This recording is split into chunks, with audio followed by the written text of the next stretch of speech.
ഹിന്ദിയിൽ കുറച്ച് ചിഹ്നങ്ങൾ നമ്മൾ പരിചയപ്പെട്ടു അല്ലേ? അത് നമ്മൾ പരിചയപ്പെട്ടു ആ സൗണ്ട് അല്ലേ? ആ സൗണ്ടിൽ നമ്മൾ കൊടുക്കുന്ന ചിഹ്നമാണ് ഇങ്ങനെ.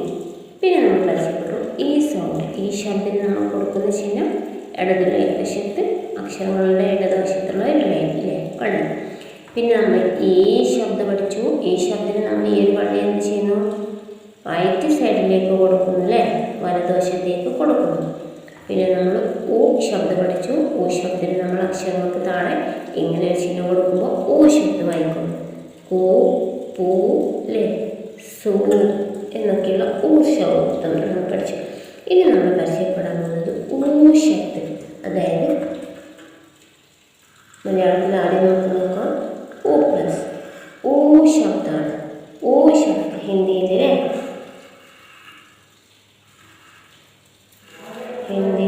ഊ ശബ്ദമാണ്. അപ്പം ഊ ശബ്ദം, ഊ ശബ്ദത്തിന് നമ്മൾ കൊടുക്കുന്ന ഹിന്ദിയിൽ കൊടുക്കുന്ന ചിഹ്നമാണ് അക്ഷരങ്ങൾക്ക്. നമ്മൾ ഊ ശബ്ദത്തിന് നമ്മൾ ഇങ്ങനെ കൊടുക്കും, ഇങ്ങനെ ഓപ്പോസിറ്റ് സൈഡിലേക്ക് നമ്മൾ കൊടുക്കാം. ഊ ശബ്ദം എന്ത് ചെയ്യും? ഇങ്ങനെ കൊടുക്കും, അക്ഷരങ്ങൾക്ക് താഴെ ഇങ്ങനെ ഒരു ചിഹ്നത്തെ കൊടുക്കും ഊ ശബ്ദത്തിന് വേണ്ടിയിട്ട്. ഓക്കെ, അപ്പോൾ നമുക്ക് എങ്ങനെ കൊടുക്കാൻ നോക്കാം. കുറച്ച് അക്ഷരങ്ങൾ നമ്മൾ ഊ ശബ്ദം. ഇനി പെട്ടെന്ന് നമുക്ക് മനസ്സിലാക്കാൻ വേണ്ടിയിട്ട് നമുക്ക് കുറച്ച് വാക്കുകൾ കൊടുക്കാം. നമുക്ക് ജ എന്നുള്ളതിന് ഊ സൗണ്ട് നമുക്ക് കൊടുക്കാം. ഇങ്ങനെ ഊ സൗണ്ട് എന്ന് നോക്കാം. ജ എന്നുള്ള ലെറ്ററിൻ്റെ താഴെ നമ്മൾ കണ്ടോ ഈ ഒരു ചിഹ്നത്തെ നമ്മൾ കൊടുത്തു, മനസ്സിലായി? അപ്പോൾ ഈ ജ എന്നുള്ള ലെറ്റർ എന്തായി? ജ പ്ലസ് ഊ, ജൂ സൗണ്ട് വന്നു. ജൂൺ, ജൂൺ എന്ന് പറയുന്നത് ജൂൺ എന്ന്, നമ്മുടെ ജൂൺ മാസം അല്ലേ? ഇനി നമുക്ക് നോക്കാം. കണ്ടോ, ജ എന്ന ലെറ്ററിന് ഊ സൗണ്ട് കൊടുക്കുകയാണ്. ജൂൺ, മലയാളത്തിൽ നമ്മൾ ഊ എന്നുള്ള സൗണ്ട് കൊടുത്തു. അടുത്തത് നമുക്ക് നോക്കാം. നമ്മൾ ജൂൺ എന്നുള്ളതിന് കൊടുത്തു. ഇനി നമുക്ക് മറ്റൊരക്ഷരത്തിന് ഊ സൗണ്ട് എങ്ങനെ വരാൻ നോക്കാം. ധ എന്നുള്ള ലെറ്ററാണ്. ധ എന്ന ലെറ്ററിന് ഊ സൗണ്ട് എങ്ങനെ കൊടുക്കും? യെസ്, ഈ ഒരു ചിഹ്നത്തെ നമ്മൾ എന്ത് ചെയ്തു? ധ എന്നുള്ള ലെറ്ററിൻ്റെ താഴെ കൊടുത്തില്ലേ, ധൂ. ഇനി നമ്മൾ എന്ത് ചെയ്യുക? ധൂപ്പ്, ധൂപ്പ്, ധൂ പ്ലസ് ഊ, ധൂപ്പ്, ധൂപ്പ്. ധൂപ്പ് എന്ന് പറഞ്ഞാൽ എന്താ? സൂര്യപ്രകാശം കേട്ടോ. ഇവിടെയും എന്താ ഊ സൗണ്ട് വന്നു, സാക്കിലെ സൂര്യപ്രകാശം, സൂര്യപ്രകാശം എന്നാണ് കേട്ടോ. ഓക്കെ, ധൂപ്പ്. ഇനിയോ നമുക്ക് നോക്കാം. ഷ എന്നുള്ള ലെറ്റർ കേട്ടോ.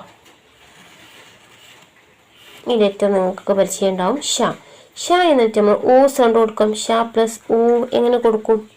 ഷൂ എന്ന്. യെസ്, ഊ സൗണ്ട് കൊടുത്തു. ഷൂ, ശൂന്യ. ശൂന്യ മീനിങ് ശൂന്യം, അതായത് പൂജ്യം അല്ലെങ്കിൽ ശൂന്യം എന്നൊക്കെ പറയില്ലേ നമ്മൾ. ഊ സൗണ്ട് അല്ലേ, പൂജ്യം. കണ്ടോ, അപ്പം ഊ സൗണ്ട് മലയാളത്തിൽ ഊ സൗണ്ട് എങ്ങനെ വരുന്നത് മനസ്സിലായില്ലേ? ഇനി നമുക്കൊന്നും കൂടെ നോക്കാം. ഫ എന്ന ലെറ്ററിന് ഊ സൗണ്ട് കൊടുക്കാം. ഫ എഴുതി. ഫ എന്ന ലെറ്ററിന് ഊ സൗണ്ട് എന്തായിരിക്കണം? ഫ പ്ലസ് ഊ. കണ്ടോ, ഫൂൽ മീനിങ് എന്താ പറയുക? ഫൂൽ എന്ന് പറഞ്ഞാൽ പൂവ്, പുഷ്പം, അതായത് പൂവ് എന്നിപ്പോൾ നമുക്ക് എഴുതിയാം. പ പ്ലസ് ഊ സൗണ്ട് ഏതാ ചിഹ്നം? യെസ്, ഈ ഒരു ചിഹ്നം അല്ലേ, പൂവ്, അതായത് പുഷ്പം എന്നൊക്കെ ആയിട്ടാ പറയാം. ഇനി നമുക്ക് നോക്കാം. ദൂർ എന്ന് എഴുതി വേറൊരു വാക്ക് എഴുതി നോക്കാം. ഇതാണ് ദ എന്ന ലെറ്റർ അല്ലേ. ദ എന്ന ലെറ്ററിന് ഊ സൗണ്ട് കൊടുക്കാം. യെസ്, ദൂർ. എന്താ ദൂർ എന്ന് പറഞ്ഞാൽ എന്താ? ദൂ പിന്നെ ദൂർ. ദാക്ക് ഊ സൗണ്ട് നമ്മൾ കൊടുത്തു അല്ലേ. ഊ സൗണ്ടിന് നമ്മൾ കൊടുക്കുന്ന ചിഹ്നം നമ്മൾ പരിചയപ്പെട്ടു. അപ്പോൾ ദൂരം, ദ പ്ലസ് ഊ സൗണ്ട്, ദൂരം. ഇനി വേറെ മറ്റൊരു വാക്ക് നോക്കാം. ഊ സൗണ്ട് വരുന്ന സ സ എന്നുള്ളതിന് നമുക്ക് ഊ സൗണ്ട് കൊടുക്കാം.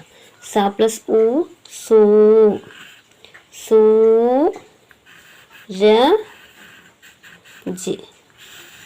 സൂരജ് എന്ന് പറഞ്ഞാൽ സൂര്യൻ എന്നർത്ഥം വരുന്നത് കേട്ടോ. സൂര്യൻ. സൂര്യൻ. ഊ സൗണ്ട് അല്ലേ. അപ്പോൾ നമ്മൾ ശ്രദ്ധിക്കുക കേട്ടോ. ഈ ഒരു ഊ സൗണ്ടിന് എല്ലായിടത്തും വന്നിട്ടുണ്ട്. സൂര്യൻ. അടുത്ത നമുക്ക് നോക്കാം ഗൂഗിൾ അല്ലേ. ഗൂഗിൾ നമ്മളൊക്കെ ഉപയോഗിക്കുന്നതാണ് ഫോണിൽ ഗൂഗിൾ എന്നുള്ള ഇത്. അപ്പോൾ ഈ ഗൂഗിൾ എന്ന് നമുക്കൊന്ന് എഴുതി നോക്കാം. അതിന് ഊ സൗണ്ടാണ് വരുന്നത്. നോക്കാം എങ്ങനെ എഴുതും. ഗ പ്ലസ് ഊ. ഗ എഴുതി ഊ സൗണ്ട് നമ്മൾ പറഞ്ഞു. അക്ഷരങ്ങൾക്ക് താഴെ കൊടുക്കുന്ന ചിഹ്നം ഗൂഗിൾ.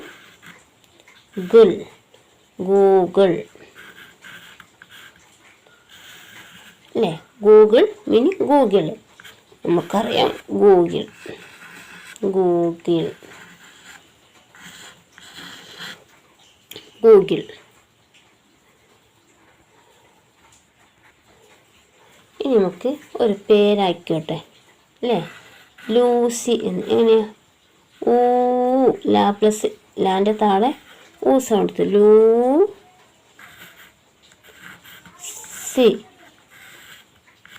ലൂസി. എങ്ങനെയാ. ലൂസി. ലൂസി. അപ്പം എല്ലാവർക്കും ക്ലിയർ ആയിട്ടുണ്ടാവും വിചാരിക്കുന്നു. ഊ സൗണ്ട് എങ്ങനെയാണ് നമ്മൾ കൊടുക്കുക എന്നുള്ളത് അല്ലേ. നമുക്കൊന്ന്